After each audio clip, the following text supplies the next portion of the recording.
जब भारतीय राजनीति के 2000 के दशक का जिक्र होगा और लिखा जाएगा इतिहास, तो एक नाम की चर्चा सबसे ज्यादा होगी। वो नाम होगा दिल्ली के कट्टर ईमानदार मुख्यमंत्री अरविंद केजरीवाल का। इस नाम के साथ ये भी लिखा जाएगा कि असली पलटू राम यही थे। ये भी लिखा जाएगा कि बच्चों की कसम खाकर उसे तोड़ने में कोई नेता माहिर था तो वो थे अरविंद केजरीवाल। लेकिन अगर आप सोच रहे हो कि बस इतने भर से काम चल जाएगा तो बिल्कुल गलत हैं आप, क्योंकि इसी नाम के आगे लिखा जाएगा जिनको सबसे भ्रष्टाचारी कहा था, एक वक्त उसी गोद में जाकर बैठ गए। और इसी कड़ी में जब जिक्र होगा आंदोलन का, तो आने वाली पीढ़ियां कहेंगी आंदोलन से निकली हुई पार्टियों पर विश्वास करना स्वास्थ्य के लिए हानिकारक है। ऐसा क्यों होगा, क्यों लिखा जाएगा, इन सब का एक एक उदाहरण जानने के लिए वीडियो अंत तक जरूर देखिएगा।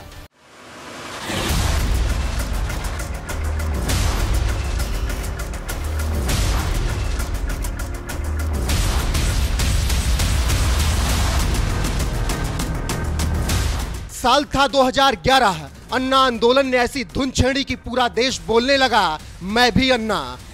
इस आंदोलन में देश की एक से बढ़कर एक हस्तियां शामिल हुई, लेकिन सबसे ज्यादा फायदा किसी ने काटा तो वो थे अरविंद केजरीवाल। माथा तो तब पीट लेंगे जब केजरीवाल के इसके बाद कारनामे सुनेंगे।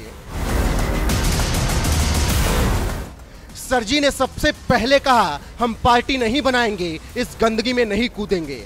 लेकिन 26 नवंबर 2012 को पार्टी बनाकर ऐसी पलटी मारी कि पूरा देश दंग रह गया। अब पार्टी बनाई तो महत्वाकांक्षाएं हिलोरे मारने लगी, तो सर जी कांग्रेस के पीछे पड़ गए। शीला दीक्षित को क्या क्या नहीं कहा। चुनाव में उतरे, जीत भी हासिल कर ली, लेकिन कांग्रेस का ही सपोर्ट लेकर सिंहासन हासिल कर लिया।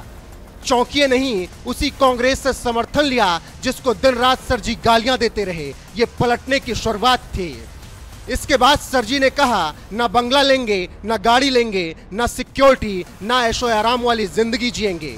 अब आपके मन में इनके लिए इज्जत बढ़ रही हो तो रुकिए जरा, ये सब महज कहा गया, किया क्या गया वो सुनिए। सर जी ने बंगला ऐसा बनाया कि देखने वालों ने उसे शीश महल कह दिया। गाड़ियों का काफिला ऐसा खड़ा हुआ कि वैगनार गायब हो गई। चलिए सिक्योरिटी वाली बात एक सीएम के लिए मान लेते हैं, लेकिन ऐशो आराम ऐसा किया कि इनके नेता ऑपरेशन के लिए लंदन जाते हैं। बाकी लग्जरी के नाम पर तो इन पर यहां तक आरोप लगे कि इन्होंने करोड़ों खर्च कर डाले। अब आइए सर जी के भ्रष्टाचारियों वाली लिस्ट पर गौर से नाम सुनिएगा जरा। राहुल गांधी, सुशील कुमार सिंधे, प्रफुल्ल पटेल, बीरप्पा मोइली, सलमान खुर्शीद, मुलायम सिंह यादव, श्री प्रकाश जायसवाल, जगन मोहन रेड्डी, अनुराग ठाकुर, कपिल सिब्बल, शरद पवार, पी चिदम्बरम, कड़ी मोड़ी, सुरेश कलमाड़ी, नवीन जिंदल, ए राजा, पवन कुमार बंसल, नितिन गडकरी, बीएस येदियुरप्पा, अनंत कुमार, कुमार स्वामी, आलागिरी, जीके वासन, मायावती, अनु टंडन, फारूक अब्दुल्ला, लालू प्रसाद यादव, सोनिया गांधी, शरद पवार। ऐसे ना जाने कितने नेता जिनको सर जी ने भ्रष्टाचारी बताया।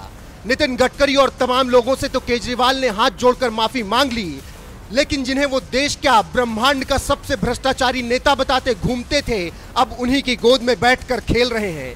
आज लालू यादव उन्हें मसीहा नजर आ रहे हैं। जिस सोनिया गांधी को वो जेल में ठूसने में लगे थे, आज उन्हीं की पार्टी के नेतृत्व में INDIA गठबंधन में शामिल होकर पीएम मोदी को भ्रष्टाचारी बताने में जुटे हुए हैं। खैर, राजनीति जो न करवाए, नहीं तो सर जी कभी परिवारवाद को बढ़ावा थोड़ी न देते। कभी मंच से खड़े होकर बताते थे कांग्रेस में, RJD में, सपा में, न जाने किन किन पार्टियों में बस परिवारवाद चल रहा है और जनता को बेवकूफ बनाया जा रहा है। लेकिन अब सर जी खुद वही कर रहे हैं। दारू ने बदनाम क्या किया, केजरीवाल साहब को सीधे तिहाड़ के दर्शन करने पड़ गए और उनकी कुर्सी किसने संभाली? उनकी पत्नी सुनीता केजरीवाल ने। जी हाँ, ना विधायक हैं, ना पार्टी में कोई पद है, लेकिन सर जी के जेल जाने के बाद कुर्सी पर बैठी हुई वही नजर आ रही हैं। सीधे सीधे समझें तो दिल्ली की मुख्यमंत्री की जिम्मेदारी संभाल रही हैं सुनीता केजरीवाल।